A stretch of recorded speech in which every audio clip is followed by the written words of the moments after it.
Hello and welcome back to Trading Club Q7U, where we empower you to master the art of trading.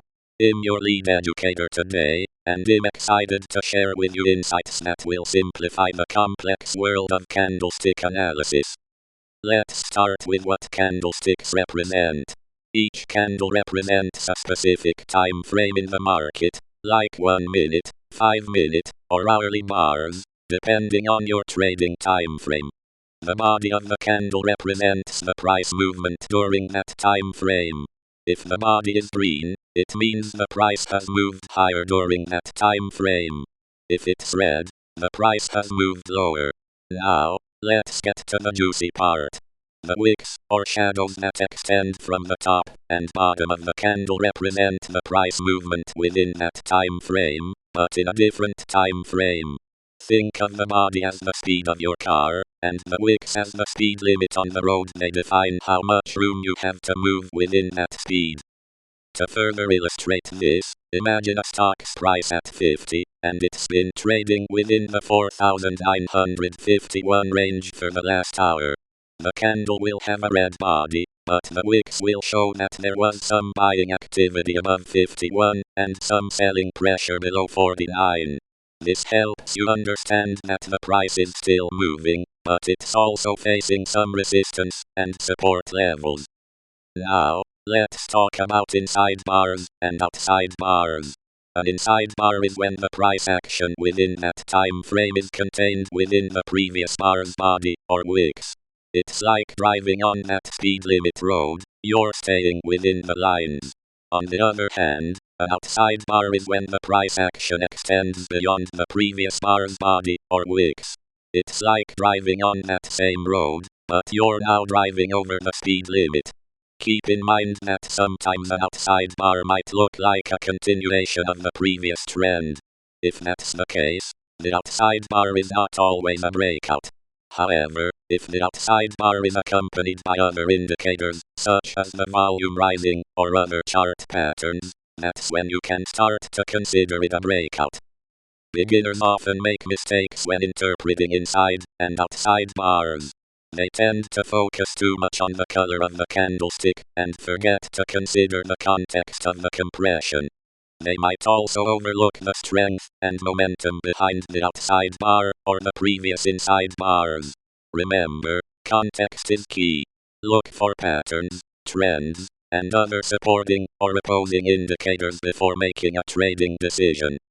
Let's talk about compression for a moment. Compression occurs when multiple inside bars follow each other, creating a tighter and tighter range within the candlestick's body.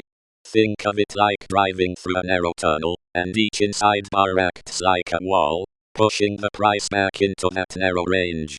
This is when traders look for entry and exit points, as the compression can lead to a breakout. But here's the catch: the compression can also lead to a false breakout if the trend is too strong, or if the inside bars are not well defined.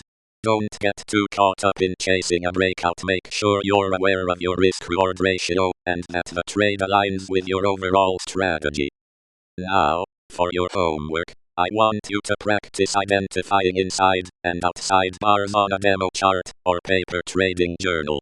Choose a pair that you're interested in, and track the price action over the last hour. Look for at least 5 bars where the price action is contained within the previous bar's body, or wicks.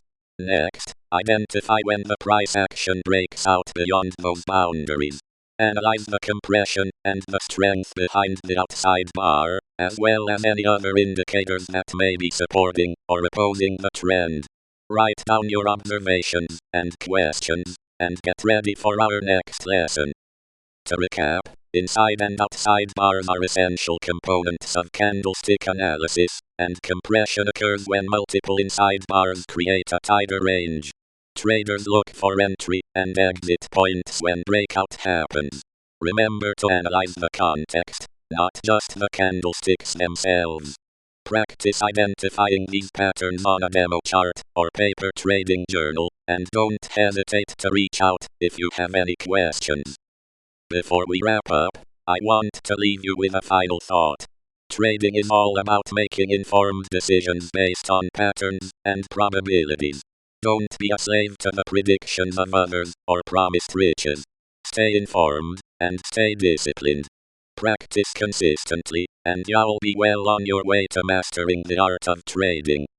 Now, for an added challenge, let's practice identifying inside and outside bars in a real-life scenario. Imagine you're trading a stock that's been in an uptrend for the past few days. You notice that the price has been trading within a tight range, and the last few bars have been inside bars. This is a sign that the price is likely to break out of that range. However,